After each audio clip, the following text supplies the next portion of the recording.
Hello guys, another day, another video naman po pala ang Lonyo.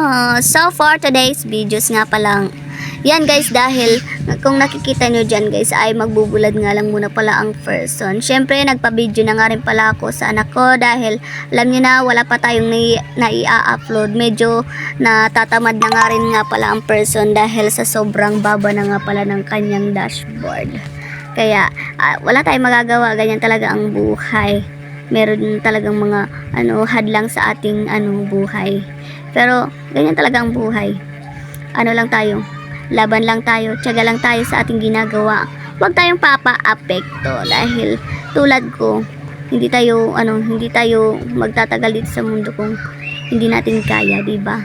Kung nakikita niyo diyan, medyo matatapos na nga pala tayo dahil sinasamantala ko talagang mag-ukay-ukay dito ng para lang mauwi itong ating humay. Dahil alam niyo na wala naman tayong bigas. Kasi actually nakapangutang na nga talaga ako ng isang gantang sa biyanan ko para lang meron kaming maisaing kanina. Kaya etong aasawa ko ay nangutang talaga dito sa biyanan ko ng isang sako kasi malapit na rin naman kami magbari.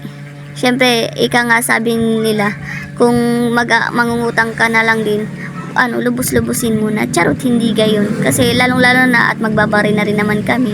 Ganyan dapat kung mangungutang kayo. Huwag kayong paalang-alang. Charot, hindi gayon.